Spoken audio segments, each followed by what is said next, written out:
अस्सलामुअलैकुम, this is Mohit Pirzada in Washington, United states. Hindustan Pakistan बड़े सग़ीर में अब हम 14 नवंबर 2025 जुमे की सुबह की तरफ जा रहे हैं।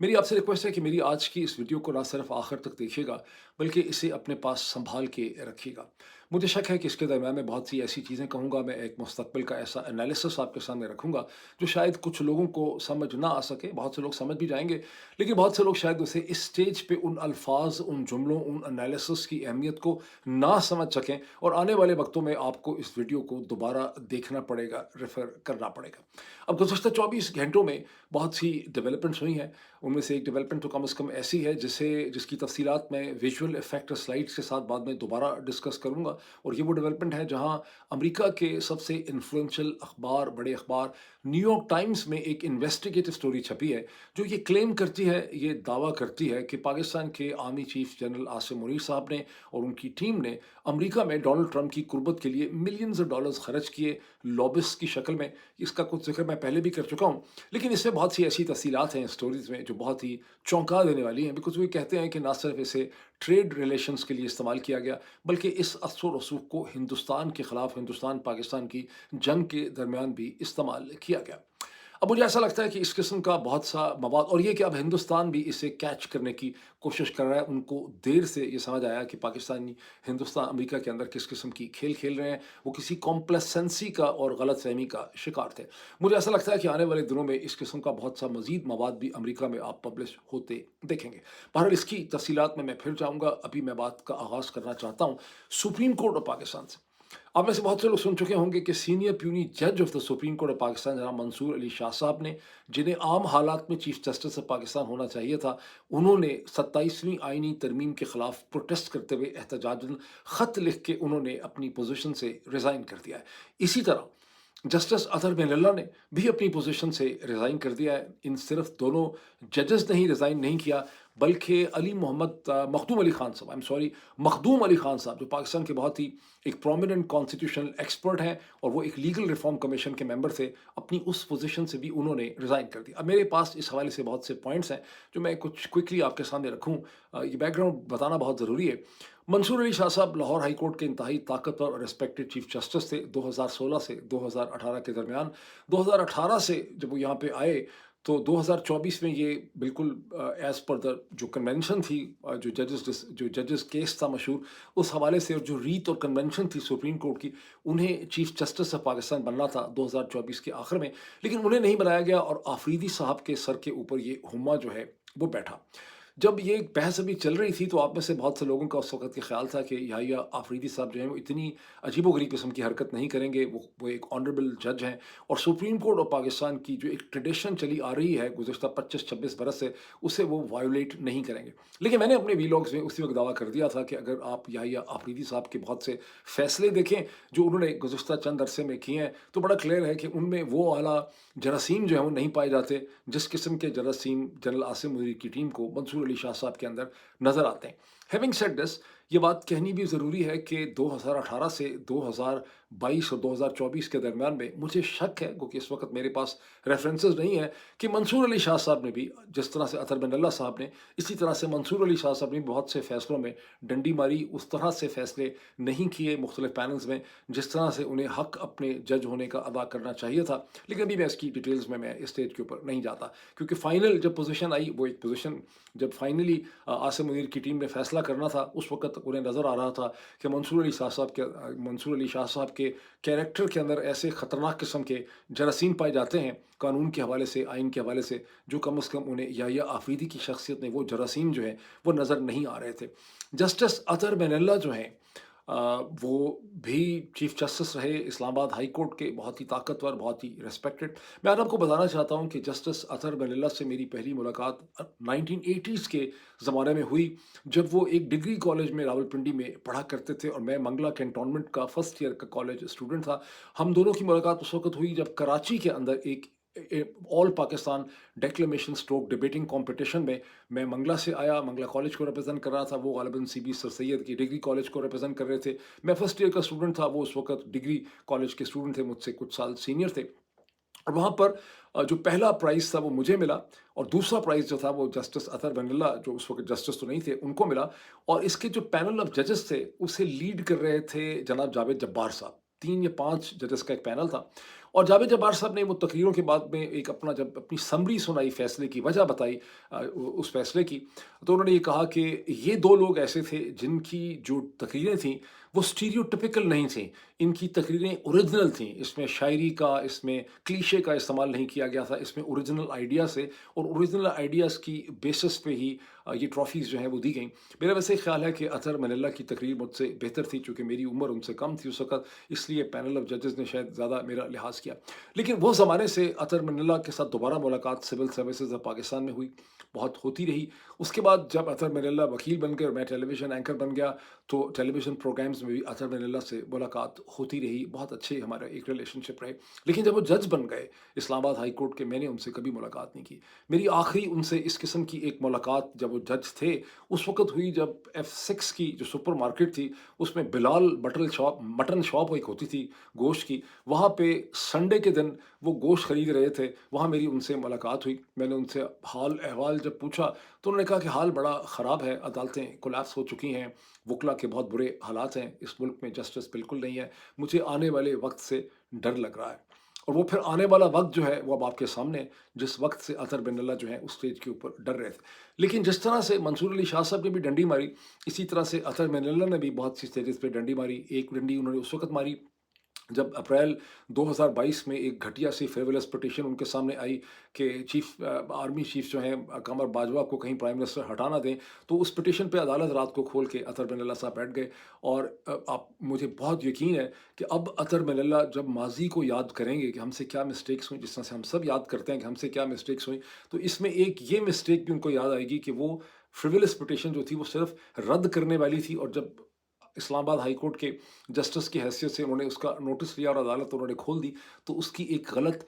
ऑप्टिक्स से और एक गलत सिंबलिज्म थी। इसी तरह से जब नवाज शरीफ साहब का ड्रामा किया गया था प्लेटलेट्स का पाकिस्तान से बाहर भेजने का, तो भी जस्टिस अतहर बनल्ला ने उस वक्त जो डिसीजन लिखा था कि हुकूमत नवाज शरीफ की ज़िंदगी की गारंटी दे, वो भी एक रॉन्गफुल ऑप्टिक्स से। और अब कभी अतहर बनल्ला चूँकि अब जज नहीं रहे, मुझे उम्मीद है कि किसी स्टेज पे मेरी उनकी मुलाकात ज़रूर होगी। वो कनाडा, अमेरिका आते रहते हैं, मेरी कभी उनसे मुलाकात नहीं हुई और ये इश्यूज़ शायद हम डिस्कस कर सकें उस स्टेज पे। बहरहाल अब तो जो स्टेज है, आप ये देखें कि मखदूम अली खान साहब जो हैं, बहुत ही ब्रिलियंट कॉन्स्टिट्यूशनल एक्सपर्ट, पाकिस्तान के टॉप मोस्ट सबसे जो प्राइज्ड एंड सबसे एक्सपेंसिव जो वकील हैं कॉन्स्टिट्यूशन लॉ के हवाले से, उसमें मखदूम अली खान साहब का शुमार होता है। लेकिन मखदूम अली खान साहब ने भी अपने पूरे कैरियर के अंदर बड़े कॉम्प्रोमाइज़ेज़ किए, बड़ी उन्होंने मुनाफिकाना किस्म की चीज़ें की। मेरा उन पे ये एतराज़ था, जिसका मखदूम अली खान साहब ने मेरे टेलीविज़न चैनल के हेड को भी मेरी शिकायत की। जब वो मेरे ख़्याल नवाज़ शरीफ के कोई और मुकदमे लड़ रहे थे, तो मेरा एतराज़ ये था कि वो रिस्पेक्टेबल वकील जिन्होंने इतनी इज़्ज़त कमाई है, जब वो ईवल को जाके डिफेंड करते हैं, तो ये बनता नहीं। ये पाकिस्तान के वकील सलमान अकरम राजा हों या मखदूम अली खान साहब हों, इन सब का आर्गुमेंट ये है कि जी हम तो वकील हैं, हमारे पास तो एक इंटरेस्टिंग केस आया है, हमें तो अपने मौक्कल को डिफेंड करना है। मैं ये समझता हूँ कि जब वकील इतना बड़ा नाम हो जाए कि लोग आपको एक जुरिस्ट समझने लग जाएँ, उस स्टेज पे ये बहुत ज़रूरी है कि आप केसेस लेते हुए भी आप ये देखें कि क्या आप हक को डिफेंड कर रहे हैं या आप ईवल को डिफेंड कर रहे हैं। और ऐसे वकील हैं दुनिया भर में जो सिर्फ जुर्म को, ईविल ही को डिफेंड करते हैं, लेकिन अच्छे वकीलों को ये नहीं करना चाहिए। बल मूविंग फॉरवर्ड, पाकिस्तान में इस वक्त आइन की मुकम्मल तौर पे डेथ हो चुकी है, पाकिस्तान का आइन ख़त्म हो चुका है, तबाह हो चुका है। और मसला यहाँ पर यह है कि आइन जो है वो महज एक डॉक्यूमेंट, एक कागज़ नहीं होता। मैं थोड़ा-सा आपको ये वज़ाहत करना चाहता हूँ कि ये जो अदालतें और जो आइन होते हैं, ये कभी भी कंप्लीट रिड्रेसल नहीं होता। आइन और अदालत और जज बहुत हद तक एक भलावा होते हैं, ये एक उम्मीद होती है, क्योंकि कानून कभी भी हर एक चीज़ का फ़ैसला नहीं कर सकता। तो लॉ की जो फ़िलॉसफ़ी है, वो ये कहती है कि law is only law in courts जो हैं, वो सिर्फ़ एक डिटरेंट के तौर पे एक्ट करते हैं, वो एक खौफ पैदा करते हैं, वो एक उम्मीद दिलाते हैं। जब आप अदालत को तबाह कर देते हैं, तो वो खौफ, वो फ़ियर ऑफ अकाउंटेबिलिटी और वो जो इसे कहते हैं एक उम्मीद होती है, वो अवाम में से ख़त्म हो जाती है। जब आप आइन और अदालत को तबाह करते हैं, تو پھر آپ ایک کیوس کی طرف چلے جاتے ہیں۔ یہی وہ چیز ہے جو منصور علی شاہ صاحب نے اپنے ریزگنیشن لیٹر میں لکھی ہے، جس میں انہوں نے لکھا ہے کہ لیگل فریم ورک اور کانسٹیٹیوشنل فریم ورک جو ہے اسے واپس آنا پڑے گا، بیکاز کانسٹیٹیوشن اور لیگل فریم ورک کے بغیر کوئی معاشرہ جو ہے وہ چل نہیں سکتا۔ پھر انہوں نے لکھا ہے کہ لیکن جب تک یہ واپس آئے گا اس وقت تک پاکستان کے آئین کے بہت زیادہ دھبے لگ چکے ہوں گے، اس وقت تک اس کا بہت ساروں نے کچھ لکھا ہے کہ اس کو بہت نقصان پہنچ چکا ہوگا۔ میں ان سے ایگری کرتا ہوں کہ لیگل فریم ورک اور کانسٹیٹیوشنل فریم ورک کسی نہ کسی اسٹیج پہ پاکستان میں ضرور واپس آئے گا، لیکن مجھے ایسا لگتا ہے کہ اب جس پاکستان میں یہ legal and constitutional frame work واپس آئے گا وہ ایک بڑا مختلف قسم کا پاکستان ہوگا۔ وہ جو پاکستان جس کی ریسٹرکچرنگ یا رینیول کی طرف وہ اشارہ کر رہے ہیں، مجھے لگتا ہے کہ اس تک پہنچنے سے پہلے بہت زیادہ تباہی ہوگی۔ میرا خطرہ یہ ہے کہ اگر میں کرسٹل بال سے دیکھوں تو مجھے ایسا لگتا ہے کہ اس پاکستان میں اور جب تک لیگل فریم ورک واپس آئے گا بڑا بلڈ شیڈ ہوگا، بڑی یہاں پہ وائلنس ہوگی، یہاں بڑا قتل عام ہوگا، یہاں پہ سول وار بھی ہو سکتی ہے، اور یہاں پر ایک ریجنل جنگ بھی ہو سکتی ہے۔ میرے منہ میں خاک، لیکن مجھے اپنے کرسٹل بال سے اس قسم کے خطرات جو ہیں وہ مجھے مسلسل محسوس ہو رہے ہیں، کہ یہاں پر بہت زیادہ خطرات ہیں، اور لوگ، مجھے ایسا لگتا ہے کہ اس قسم کی یہاں صورتحال ہو جائے گی کہ اسلام آباد میں جو میسیکر ہوا تھا یا مریدکے میں جو ہوا تھا لوگ اسے کسی سٹیج پہ بھول جائیں گے۔ اس لیے میں نے آپ کو کہا کہ میری اس ویڈیو کو سنبھال کے رکھیے گا، اس کو ٹائم سٹیمپ کر دیجیے گا اوپر۔ ابھی تھوڑا سا اس کی تفصیلات دیکھ لیں کہ جو نیو یارک ٹائمز کی سٹوری ہے جنرل عاصم منیر کی ٹیم کے حوالے سے، جو کہتی ہے کہ ملینز آف ڈالرز خرچ کیے ڈونلڈ ٹرمپ کی قربت حاصل کرنے کے لیے، اور اس انفلوئنس کو بعد میں ہندوستان کے خلاف انہوں نے استعمال کیا۔ اس سے پہلے بھی وال اسٹریٹ جرنل یا واشنگٹن پوسٹ کی ایک اسی قسم کی سٹوری جو ہے وہ آئی تھی چند ہفتے پہلے، جس میں کہا گیا تھا کہ اسٹیو وٹکوف کے جو جس میں یہ تھا کہ باپ ڈپلومیسی کر رہا ہے ڈونلڈ ٹرمپ کے نام پر، بیٹا جو ہے وہ بزنس کر رہا ہے، تو اس میں یہ تھا کہ اسٹیو وٹکوف جو ڈونلڈ ٹرمپ کے مشرق وسطیٰ کے انوائے ہیں، ان کے جو صاحبزادے ہیں زیک وٹکوف جو ہے وہ مسلسل جنرل عاصم منیر سے ملاقاتیں کرتے رہے اور وہاں پہ امپورٹنٹ ڈیلز سائن کرتے رہے۔ اب یہاں پر ایک اور بھی افواہ گردش کر رہی ہے، اسے اسٹیج پہ افواہ ہی کہہ سکتے ہیں، لیکن ہو سکتا ہے کل کو کوئی اخبار اس پہ بھی کوئی ڈیٹیل سٹوری نکالے، اور افواہ یہ ہے کہ ان پیمنٹس کی، یہ جو 5 سے 7 ملین ڈالرز کا ذکر ہو رہا ہے کہ یہ لابیز کو کی گئیں، اس کے علاوہ بھی بہت سی طاقتور شخصیات کو بہت سی پیمنٹس ہوئیں جن کا فگر پتہ نہیں 25-30 ملین ڈالر کے قریب بتایا جاتا ہے، جو دبئی کے ایک ایسے بینک اکاؤنٹ سے ہوئی ہیں، جو غالباً برل چھوڑیں اس کی تفصیلات، وہ سٹوری چھپے گی تو پھر دیکھیں گے، لیکن یہ ہے کہ اس طرح کی اور بھی بہت سی پیمنٹس ہوئیں۔ اب تھوڑا سا میں آ جاؤں پاکستانی امریکن کمیونٹی کی طرف، جس کے حالات دیکھ کے مجھے ہنسی بھی آتی ہے، رونا بھی آتا ہے۔ جنرل عاصم منیر کی ٹیم نے پاکستان کی ایمبیسی کو اور پاکستانی کونسلیٹس کو بہت ہی کامیابی سے انٹیلیجنٹلی اور سکسیسفلی انہوں نے استعمال کیا پاکستانی امریکن کمیونٹی کو بیوقوف بنانے کے لیے، اور یہاں پر لوگ، میں نے دیکھا ہے کہ ویسے بھی بہت سے امیر لوگ جو ہیں وہ ہر وقت ان کو ایسی کمائیگی محسوس ہوتی ہے اپنے اندر کہ وہ ہر وقت بیوقوف بننے کے لیے تیار رہتے ہیں۔ ان کا سب سے بڑا لالچ یہ ہے کہ جب ہم پاکستان جائیں تو ہماری وہاں پر اہم شخصیات کے ساتھ ملاقات ہو، ہمیں وی وی پی آئی ہونے کا احساس ہو، چونکہ امریکہ کے اندر وہ جتنا ہی آپ کے پاس پیسہ کیوں نہ ہو، آپ کو وہ very very very important personality بننے کی فیلنگ جو ہے وہ آپ کو نہیں ملتی۔ آپ کو ایئرپورٹس پہ کوئی ریسیو نہیں کرتا، یونیفارم والے آپ کو سلوٹ نہیں کرتے، اور آپ کو یونیفارم والے دفتروں کے اندر جانے کا موقع بھی ذرا کم ہی ملتا ہے۔ تو ایک تو لوگوں کا یہ بہت بڑا لالچ ہے، کچھ اور بھی ان کے ذہن میں کنفیوژنز ہیں جس سے لوگ ابھی تک نہیں نکل سکے، یعنی فوج کو پاکستان کے ساتھ لوگ کنفیوز کرتے ہیں، اور پھر فوج کو جرنیلوں کے ساتھ کنفیوز کرتے ہیں، اور ان دی اینڈ یہ ہوتا ہے کہ جرنیل فوج بھی بن جاتے ہیں اور جرنیل پاکستان بھی بن جاتے ہیں۔ تو یہ ایک ایسی کنفیوژن ہے جس سے لوگ جو ہیں وہ نہیں نکل پاتے۔ لیکن یہ جو فائنڈنگ ہے 5 سے 7 ملین ڈالرز کی لابیز کو پے کیے ہیں، یہ تو ظاہر ہے پاکستان کے اندر سے پے کیے گئے ہیں۔ مجھے بہت، میرے پاس یہ دس از جسٹ پینٹس، میں آپ کو ساتھ یہ ایک انالیسس شیئر کرنا چاہتا ہوں کہ اس سے کہیں زیادہ پیسہ پاکستانی امریکنز کی جیبوں سے نکلوایا ہے جنرل عاصم منیر کی ٹیم نے اپنی ایمبیسی اور اس کی مدد سے مختلف قسم کی پولیٹیکل انفلوئنسنگ کے لیے، اور اس کے ذریعے مختلف کانگریس مین کو، مختلف جو سیکشنز ہیں امریکہ کے اندر پبلک اوپینین کے، ان کو یعنی جو پولیٹیکل اینڈ پبلک اوپینین کے سیکشنز ہیں ان کو ان کے اوپر اثر انداز ہونے کی کوشش جو ہے کی گئی ہے۔ اور گول اس میں کیا ہے؟ اور اس میں بیسکلی پاکستانی امریکن کمیونٹی کی جیب سے پیسے نکلیں۔ گول یہاں پہ کیا ہے؟ گول یہ ہے کہ آپ نے وہ نیریٹو جو 2024 تک یہاں پہ پاکستانی امریکن کمیونٹی کا بہت مضبوط ہو گیا تھا، پاکستان میں جمہوریت کے حوالے سے، الیکشنز کے حوالے سے، عمران خان کے حوالے سے، انسانی حقوق کے حوالے سے، جو ٹارچر ہو رہا ہے، جو ٹرانسنیشنل ریپریشن ہے، اس نیریٹو کو ایک نئے نیریٹو سے ریپلیس کر دیا رہا ہے، جس کا فوکس ہے یو ایس پاکستان रिलेशनशिप, यानी यूएस पाकिस्तान के दरमियान एक बड़ा ज़बरदस्त स्ट्रेटेजिक रिलेशनशिप है। उसमें कुछ ज़िक्र हिंदुस्तान का है, कुछ उसमें पाकिस्तान बड़ी रिस्पॉन्सिबिलिटीज़ कर सकता है दुनिया के वर्ल्ड ऑर्डर के लिए। उसमें फिर इसराइल भी फिट हो जाता है, उसमें गज़ा के अंदर ट्रुप्स भेजने भी फिट हो जाते हैं। और इसी की जो थ्रस्ट है, इसी गोल में, उसमें यहाँ पर गुज़िश्ता चंद अरसे से बड़ी-बड़ी कॉन्फ्रेंसेस भी करवाई जाती हैं। बहुत कम लोग हैं जिन्होंने गौर करने की कोशिश की है कि इतनी कॉन्फ्रेंसेस और ये जो इनिशिएटिव है, इसके ऊपर कौन पैसे लगा रहा है, इसको कौन मोबिलाइज कर रहा है, और इसके अंदर से जो सारा मैसेज आ रहा है, ये किस चीज़ को सर्व कर रहा है। क्या ये पाकिस्तान को सर्व कर रहा है, या ये एक नोशनल इमेजिनेटिव स्टेट के नैरेटिव को सपोर्ट कर रहा है, जिसके पीछे जनरल आसिम मुनीर खड़े हैं, स्ट्रोक GHQ। और ये एग्जैक्टली जो स्ट्रेटजी है नैरेटिव शेपिंग की, ये उसी तरह की है जिस तरह से सेलेक्टिव एल्गोरिथमिक डिस्टर्बेंस की जाती है। पीटीए का जो एक रिलेशनशिप है यूट्यूब के साथ, और जो एक ओवरऑल इन्फ्लुएंस है, कैसे एक एल्गोरिथमिक डिस्टर्बेंस के जरिए कुछ यूट्यूब चैनल, जिसमें ये भी शामिल है, और जिसमें दर्जनों ट्विटर हैंडल्स हैं, उन्हें सप्रेस किया जाता है। ट्विटर में से डीबूस्टिंग कहते हैं, यूट्यूब के केस में इसको एल्गोरिथमिक डिसरप्शन कहते हैं। तो जिस तरह से वहाँ सोशल मीडिया पे किया जा रहा है, इसी तरह से अमेरिका के अंदर जो स्पेस है, उसे रीगेन कर लिया है एम्बेसी और कॉन्सुलेट ने इन एफर्ट्स के ज़रिए। तो ये भी एक समझने वाली बात है। अब इसमें अब इसमें आप देखें कि जब ये कॉन्फ्रेंसेस की जाती हैं, तो उसमें जब लोगों को बुलाया जाता है, वो सब लोग अपने नमूद की खातिर, अपनी मशहूरी की खातिर वहाँ चले जाते हैं। अक्सर लोगों को ये पता नहीं होता कि ये कॉन्फ्रेंसेस कराने वाला पीछे कौन है, इसके पीछे कौन-सी ताकत है, या कौन-सा सरमाया इसके पीछे जो है, वो चल रहा है। तो मूविंग फॉरवर्ड, इसी में एग्जांपल अगर मैं ज़िक्र ना करूं कि जिस तरह से अपना की जो मौजूदा प्रेसिडेंट हैं, जनाब डॉक्टर रिस्पेक्टेड डॉक्टर हुमैरा कमर साहिबा, उन्होंने मैं समझता हूं कि पाकिस्तान के चौधरी निज़ामुद्दीन की इतनी खिदमत